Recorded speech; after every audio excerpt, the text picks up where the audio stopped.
Hello students, the continuation of video that is I have already sent you.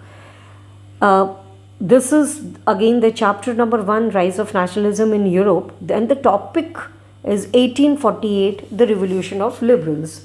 It is a continuation part of that. In this, children, we have to go through with the Frankfurt Assembly and explain the revolutions led by the liberals during the period of 1848, right? So let's we talk on the first. Question arises that explain the revolutions that led by the liberals in 1848. Students, हम लोगों ने जैसे पहले वाले video में देखा on one side that the poor unemployed and जो present workers थे, peasants थे, they were conducted the revolt against the rulers, है ना? But on the other hand, 1848 revolt was also conducted by middle class people, जिसको हम लोग liberals भी मानते थे. The events of February 1848 that was held in France had brought about the abduction of monarch. monarch को हटाया गया, उनको बंदी बनाया गया, and the establishment of republic that was based on universal male franchise had to be proclaimed. It means that ultimately the liberals want to establish the republic or the country to be democratic.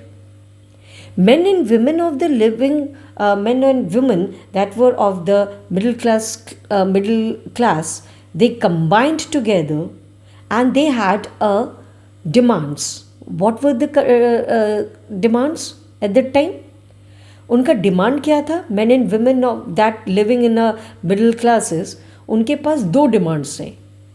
That demands were combined. वो demands थे, first to establish parliament और you can say constitutionalism और you can say democracy in a country, and secondly they wanted to unified the nation. It means national unification and constitutionalism.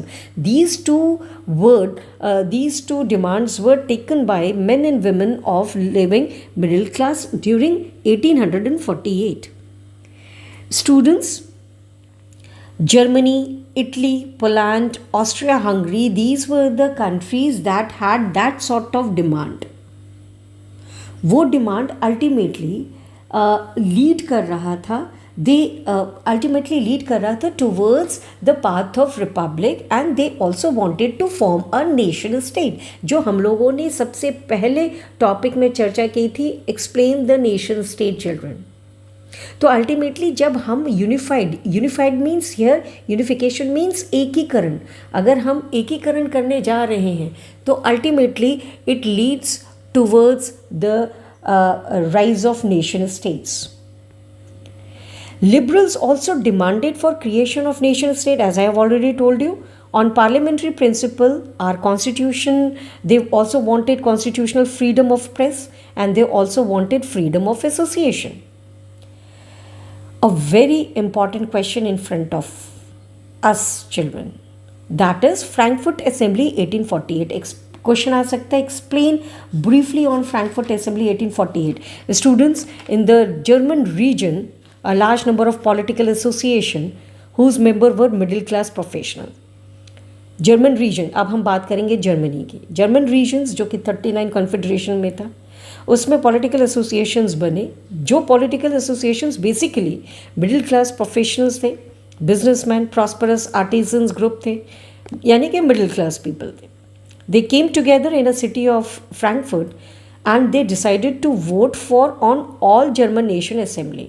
उन्होंने वो चाहते थे nation state, again unification वो चाहते थे, तो उन्होंने इकट्ठे हुए और इकट्ठा होने के बाद they wanted to decide to vote for all German nation assembly. On 18th May 1848, nearly 831 elected representatives, they marched in Frankfurt Parliament. Beta, the word is marched. That is marched. They marched in Frankfurt Assembly, towards the Frankfurt Assembly, and convent, that was convent in Church of St. Paul. Question आता है बेटा, कहाँ पे? St. Paul.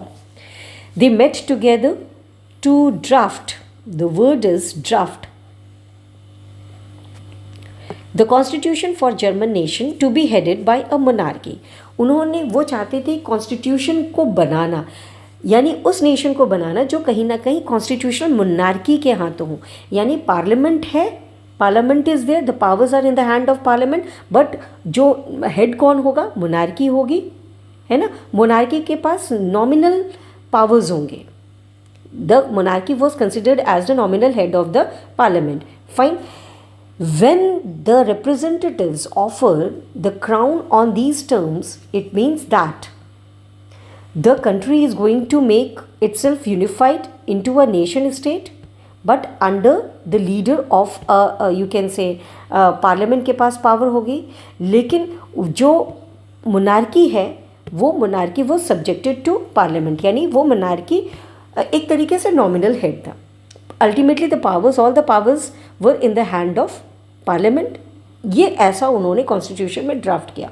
और इसी मुद्दे को लेके जब वो Frederick William fourth king of Prussia के पास पहुँचे तो किंग ने रिजेक्ट कर दिया.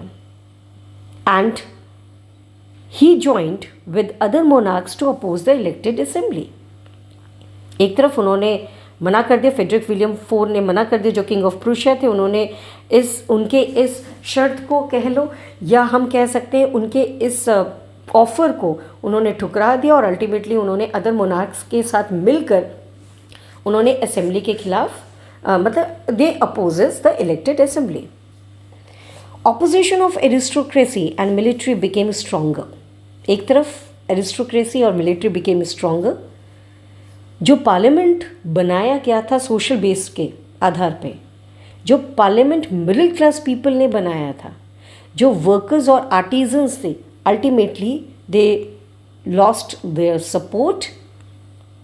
Parliament was eroded. Military troops were called in. Military troops को बुलाया गया. असेंबली को बंद कराया गया. और thus the Frankfurt Assembly came to be end in the year of 1839 in July 31st. यानी तकरीबन एक साल तक वो फ्रैंकफर्ट असेंबली में कॉन्स्टिट्यूशन की ड्राफ्टिंग होती रही. इसी से रिलेटेड हम लोग यूनिफिकेशन ऑफ जर्मनी पढ़ेंगे बेटा कल की क्लास में. नेक्स्ट आता है position of women in the revolution. आपने फ्रेंच रिवोल्यूशन में भी पढ़ा था बेटा कि विमेन की पोजीशन, ऑल द विमेन ने फ्रेंच रिवोल्यूशन में भी बढ़ चढ़ के हिस्सा लिया, लेकिन जब उनके पॉलिटिकल राइट्स की बात आई तो उन पे कभी भी, चाहे वो लिबरल मूवमेंट्स में हो, चाहे वो मोनार्की में हो, चाहे वो लिबरल मूवमेंट्स में हो, उनको कभी भी कोई स्ट्रॉन्ग पोजीशन नहीं दी गई. बहुत सारी महिलाओं ने अलग अलग तरीके से actively they participated in the revolution. They formed their own political associations.